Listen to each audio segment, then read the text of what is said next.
The quantum detection array at SETI's Mauna Kea facility had been silent for decades. Dr. Sarah Chen had spent 15 years staring at the same emptiness on her holographic displays, hoping for even the faintest whisper from the cosmos. That's why when the signal appeared, she initially thought she was hallucinating from too much coffee. "This can't be right," she muttered, fingers flying across the haptic interface. The signal pulsed with an impossible regularity, a pattern too perfect to be natural. More importantly, it was changing, adapting to Earth's own electromagnetic emissions in real time. Within hours, the facility was swarming with scientists and government officials. Sarah stood at her station, defending her discovery against a barrage of skeptical questions. "The signal isn't just complex," she explained, projecting the waveform analysis. "It's responding to us. Watch." As if on cue, the pattern shifted again, matching the frequency of their observation equipment with precise mathematical correlations. It's learning about us," Sarah said, her voice barely containing her excitement. Admiral James Rodriguez, newly appointed head of the United Earth Space Command, leaned forward. "Learning about us for what purpose, Doctor?" Before Sarah could respond, every screen in the facility flickered to life simultaneously. The message that appeared was in perfect English. "We have waited long enough. You are ready." The next 48 hours transformed human civilization forever. The visitors called themselves the Nurian, a species so advanced that their technology seemed to defy the laws of physics itself. Their ship appeared in high Earth orbit, a massive structure of flowing liquid metal and crystalline arrays that dwarfed the International Space Station. But it wasn't their technology that shocked humanity the most. It was their message.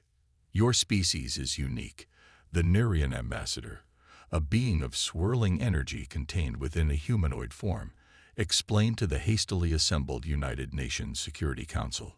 "In all our travels across 12 galaxies, we have never encountered a species with your potential for rapid adaptation."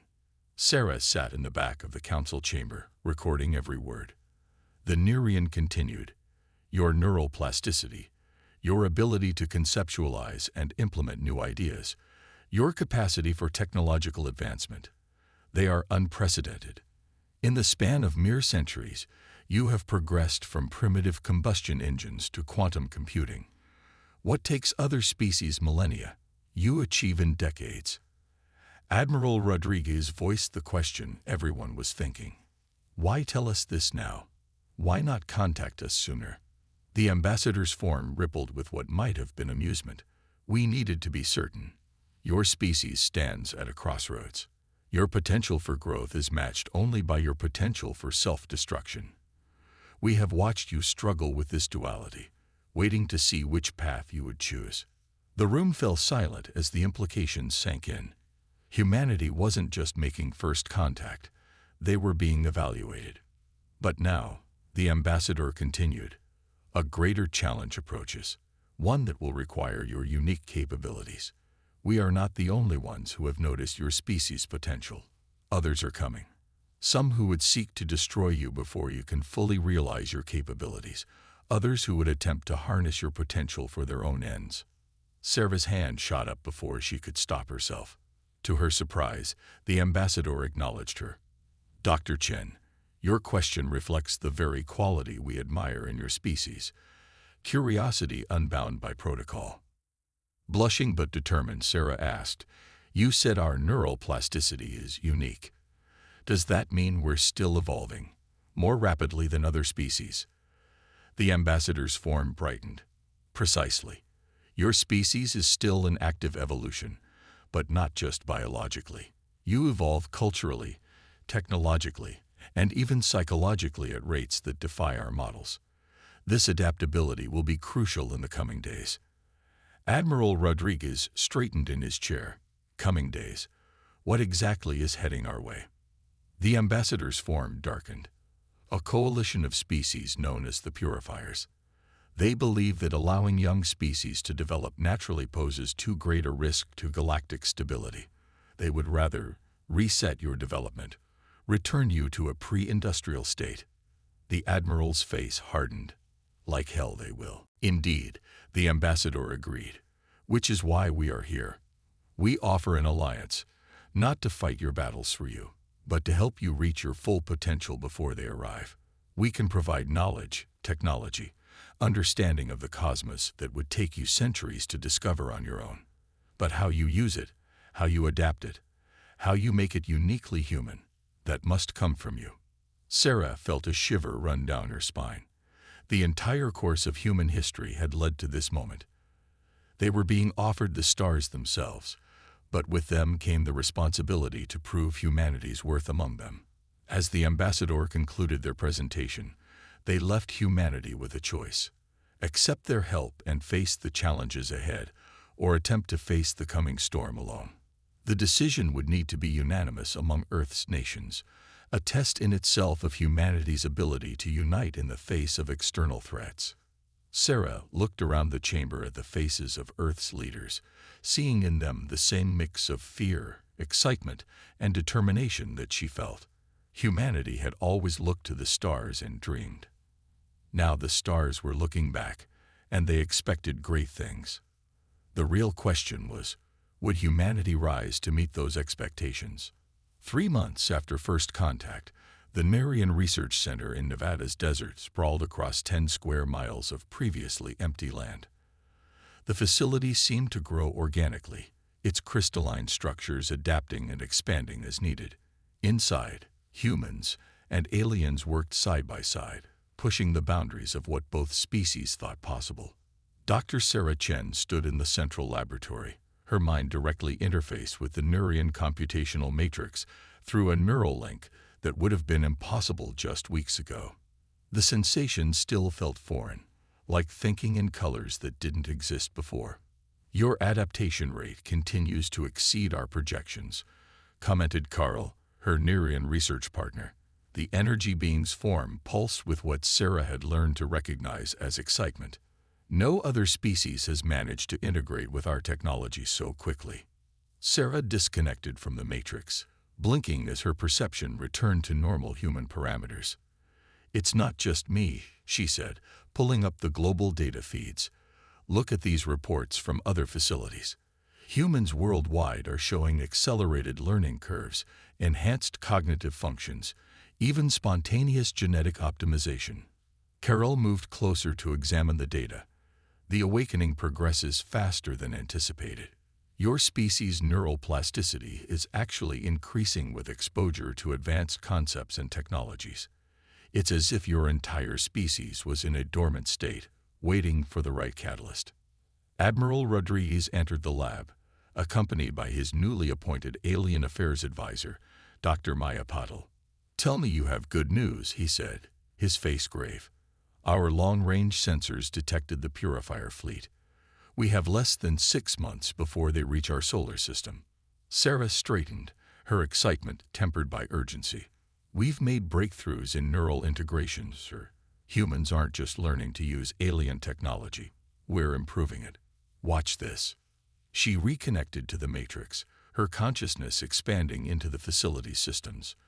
With a thought, she reconfigured the quantum defense arrays, implementing modifications that even the Neurian hadn't considered.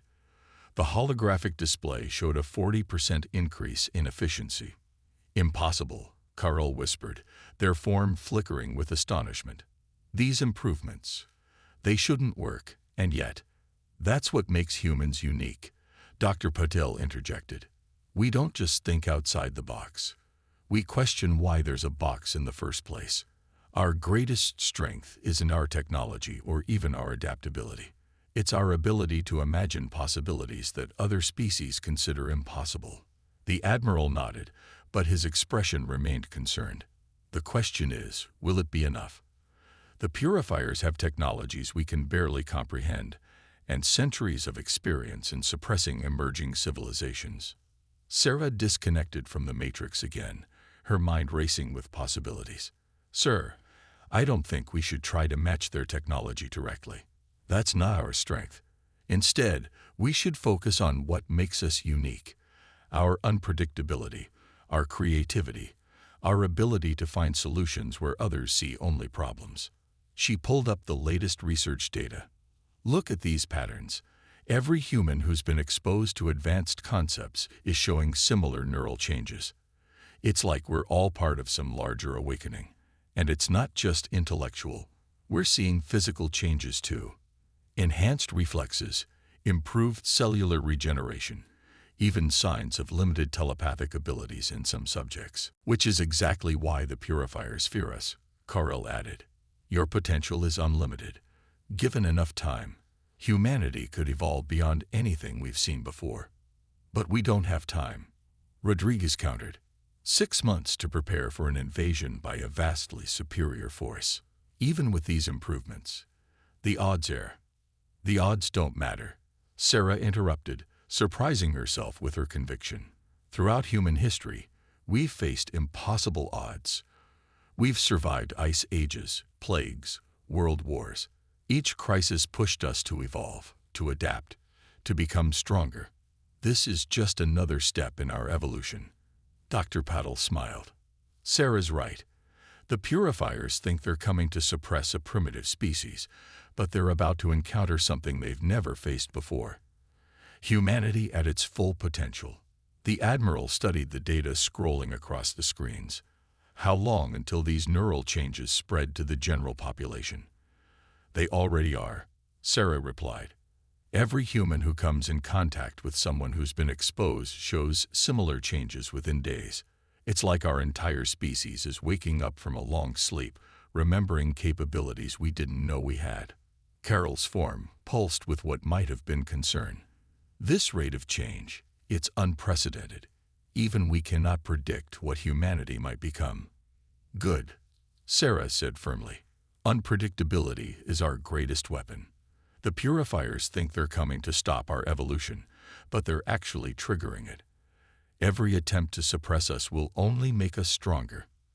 As if to emphasize her point, the neural matrix behind her pulsed with new data, more breakthroughs, more adaptations, more evidence of humanity's accelerating evolution. The awakening wasn't just continuing, it was gaining momentum. The Admiral straightened, his military bearing tempered with a new sense of purpose.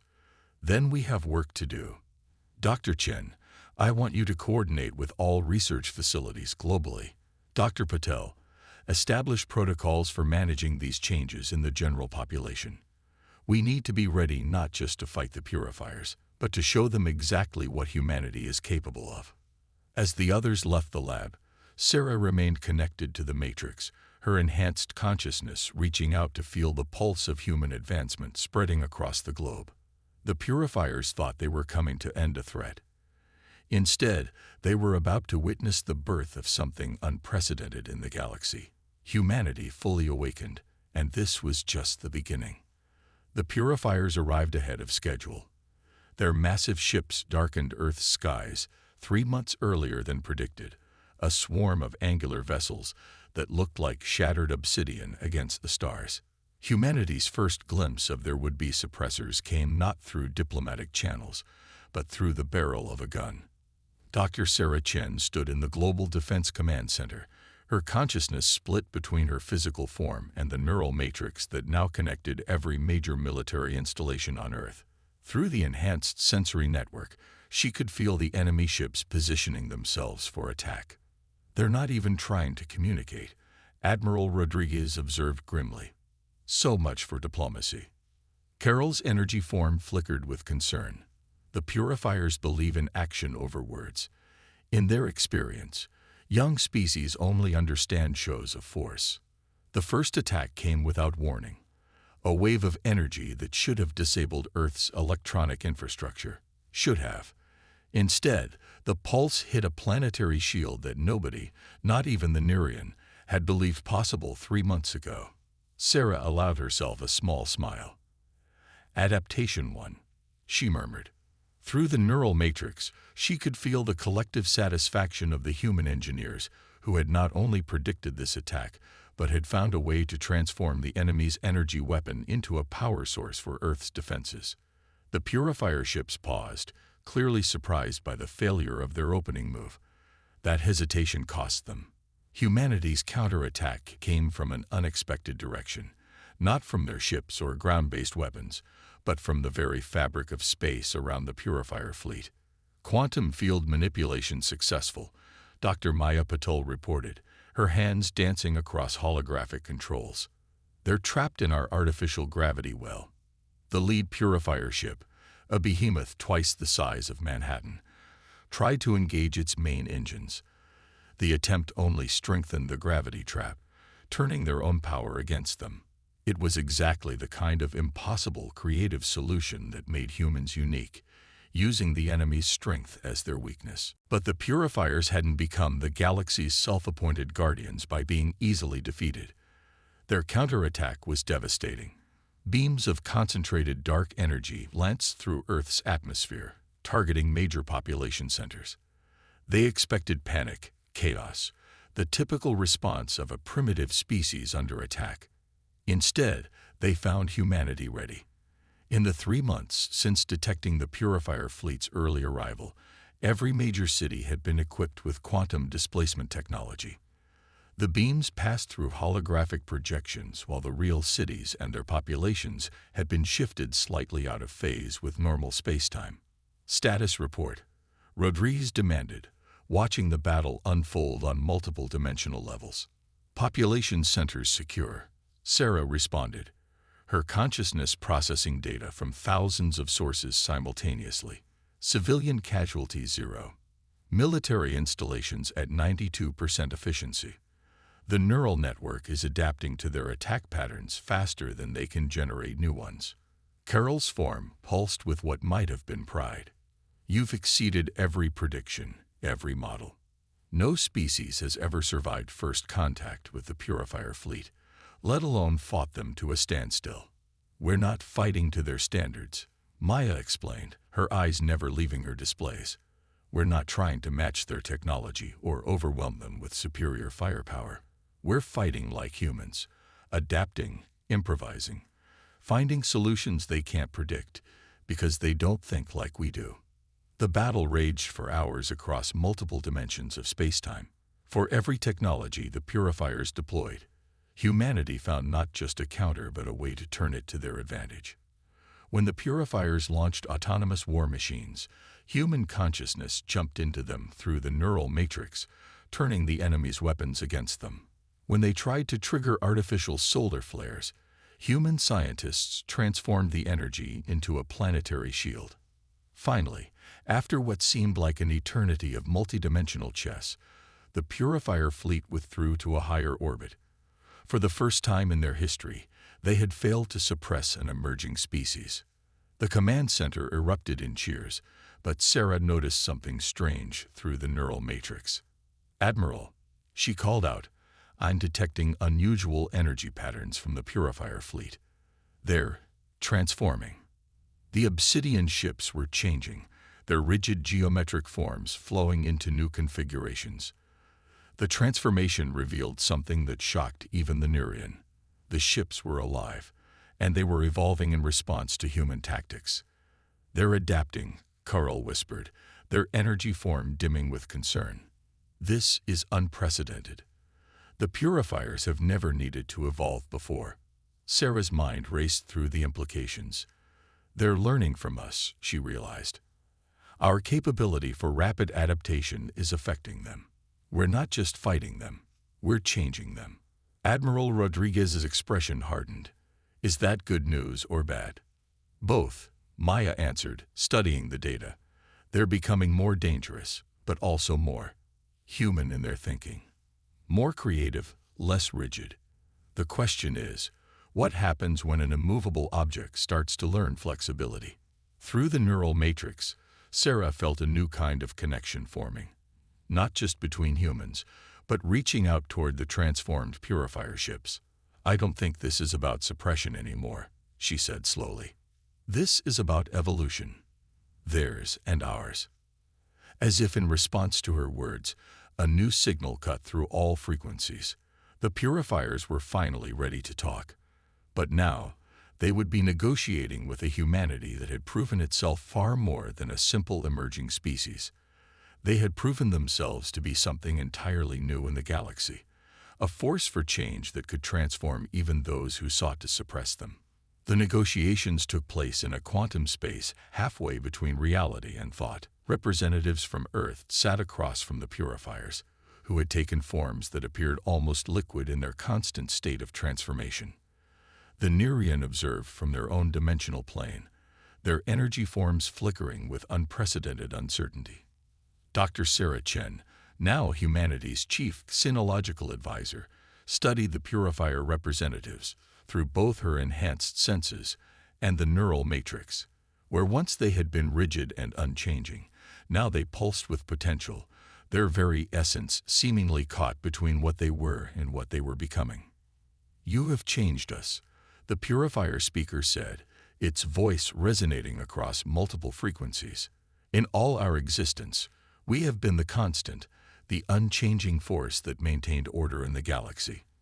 Now we find ourselves evolving." Admiral Rodriguez, his consciousness expanded by the neural matrix, yet maintaining his military bearing, leaned forward.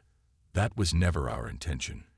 We only sought to survive, to defend our right to develop naturally." "Intention is irrelevant," another purifier added, its form spinning off fractals of thought that Sarah could almost taste. "The effect remains. Your species' capacity for adaptation has proven infectious. We are becoming something new, something unprecedented." Dr. Maya Patel, who had been quietly analyzing data streams, spoke up. "Our latest scans show the changes aren't limited to your ships or your physical forms. Your entire civilization is experiencing rapid neural evolution, similar to what humanity underwent after contact with the Nerian." The purifier speaker's form rippled with what might have been amusement. "You understand, then, why this changes everything. The very foundation of our purpose, to prevent destabilizing evolution in young species, has been undermined by our own transformation." Carol, the Nerian observer, pulsed forward. "This was always the possibility we saw in humanity. Not just their own evolution, but their ability to catalyze change in others. It is why we chose to make contact when we did." Sarah felt a sudden expansion in the neural matrix, a new level of connection forming between all present. "We're not just talking about evolution anymore, are we?" she asked. "This is about the next step in galactic development." The purifier speaker's form stabilized momentarily into something almost human. "For eons, the galaxy has existed in a carefully maintained balance. The purifiers prevented destabilizing advancement, the Nerian-guided controlled development, and countless younger species slowly followed predetermined paths. Humanity has shattered that paradigm by simply refusing to be suppressed." Rodriguez asked, though his enhanced consciousness already grasped the deeper implications. "By demonstrating that true advancement comes not from rigid control or careful guidance," the speaker replied, "but from the freedom to adapt, to change, to challenge the very boundaries of what is possible. Your species has achieved in months what others could not in millennia." Maya's fingers danced through holographic data streams. "The effect is spreading. Every species that comes in contact with humans or purifiers is showing signs of accelerated development. It's like we've created some kind of evolutionary cascade. A cascade that cannot be stopped," Carl added. "The question now is not whether to allow it, but how to guide it. The galaxy is awakening, and it needs direction." The purifier speaker's form expanded, encompassing all present in a field of shared consciousness. "We propose a new coalition, not one based on control or suppression, but on mutual evolution. Humanity has proven that true strength comes not from stability, but from the ability to change, to grow, to become more than what we are." Sarah felt the truth of it through the neural matrix. The artificial boundaries between species were dissolving, replaced by a new understanding of shared potential. "You're not just talking about an alliance," she realized. "You're proposing the next step in cosmic evolution. The galaxy has been stagnant for too long," the speaker confirmed. "We maintained order at the cost of advancement. Humanity has shown us another way, a path of continuous growth, of unlimited potential. We would have you teach us, as we share our knowledge with you." Admiral Rodriguez straightened, feeling the weight of the moment. You understand this isn't just about humanity anymore. We're talking about fundamental changes to every species involved. That is precisely why it must be done, Carl interjected. The old paradigm of separation and control is ending. What comes next will depend on our ability to guide this transformation constructively. Through the neural matrix, Sarah felt the ripples of change spreading across the galaxy, species awakening to new possibilities, rigid boundaries dissolving, the very fabric of civilization beginning to transform. Humanity hadn't just survived suppression. They had initiated a galactic renaissance. The coalition that formed in that quantum space would reshape the very nature of life in the galaxy. But as Sarah looked at the transformed purifiers and the evolving Nerian, she realized that this was just the beginning. The real challenge would be guiding this evolution toward a future none of them could fully imagine. The age of separation was ending. The age of shared evolution was about to begin. 5 years after the formation of the Galactic Evolution Coalition, Earth had become the center of a transformation that spanned countless star systems. The Nevada Research Facility, where it all began, had grown into a sprawling metacomplex that existed simultaneously in physical space and the quantum realm, a living symbol of how far humanity had come. Dr. Sarah Chen stood in the central observation chamber. Her consciousness expanded through the now vast neural matrix that connected not just humans, but dozens of species across the galaxy. Through this enhanced awareness, she could feel the pulse of civilization itself, the steady rhythm of countless beings growing, changing, evolving together. It's happening faster than anyone predicted, Admiral Rodriguez said, his aged face contrasting with the youthful energy that radiated from his enhanced consciousness. Even the purifier's most radical projections didn't account for this level of advancement. The this he referred to is visible both in normal space and through the quantum sensors, a wave of change spreading through the galaxy at faster than light speeds. Species that had been stagnant for millions of years were awakening to new potential. Ancient civilizations were rediscovering the ability to grow, to transform, to become more than they had ever been. But with that transformation came danger. We're approaching a critical threshold, Maya Patil announced, her form shifting between physical and energy states as she processed vast streams of data. The rate of evolution is becoming exponential. Some species are advancing so rapidly they risk losing cohesion altogether. Sarah felt it through the neural matrix, the strain of too much change, too quickly. Entire civilizations teetered on the edge of transcendence or dissolution. The very success of humanity's transformative influence threatened to tear the galaxy apart. The purifier speaker, now a being of pure quantum potential, materialized in the chamber. We warned of this possibility. Evolution without direction leads to chaos.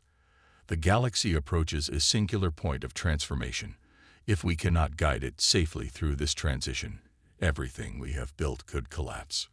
Carol, who had become something between Nerian and human, pulsed with concern. The old methods of control won't work anymore. We need something new. Something human. All eyes turned to Sarah. Through the neural matrix, she had become a nexus point, her uniquely human ability to adapt and innovate, enhanced by connection to countless alien minds. If anyone could find a solution, it would be her.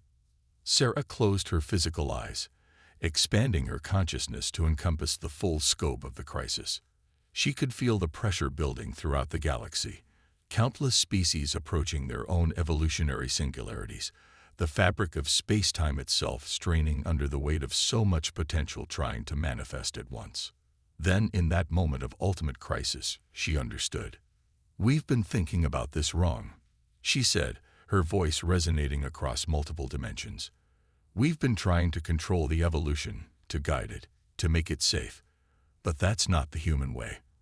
Our strength isn't in control. It's in embracing chaos and finding harmony within it." Through the neural matrix, she began to share her vision. Not a plan to control the galaxy's evolution, but a way to ride it like a wave, to surf the edge of chaos itself. She showed them how humanity had always advanced, not through careful planning, but through bold leaps into the unknown, trusting in their ability to adapt no matter what they found. The singular point we're approaching, she explained, it's not a crisis to be avoided. It's an opportunity to be embraced. We don't need to guide evolution. We need to free it completely. The Purifier speaker's form rippled with alarm. The risks are essential, Sarah interrupted. That's what we learned on Earth. True evolution requires risk.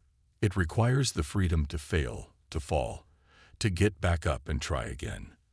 We can't protect the galaxy from that process without stifling the very advancement we're trying to achieve. Through the neural matrix, she began to implement her solution, not by trying to slow or control the wave of evolution, but by teaching every species what humanity had learned through countless generations of trial and error: how to adapt, how to embrace change, how to find strength in uncertainty. The effect rippled across the galaxy. Where before there had been fear of too much change, now there was excitement. Where there had been resistance, now there was anticipation. The wave of evolution became not a threat to be contained, but a challenge to be embraced. And something extraordinary happened.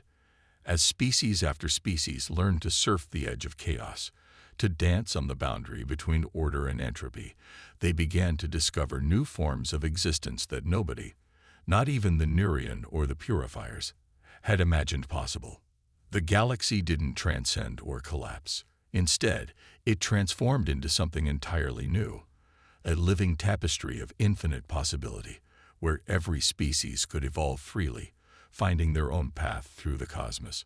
This, Sarah said, watching the transformation through both physical and quantum senses, this is what humanity was meant to teach the galaxy. Not how to change safely, but how to thrive in change itself. As the wave of evolution stabilized into a new kind of cosmic order, Sarah felt a deep satisfaction. Humanity hadn't just survived among the stars. They had shown the galaxy how to truly live, how to embrace the endless dance of transformation that made existence itself worthwhile. The age of controlled evolution was over. The age of infinite possibility had begun. And humanity, with their unique gift for dancing on the edge of chaos, would help guide the galaxy not toward a fixed destination, but toward an endless journey of discovery and transformation.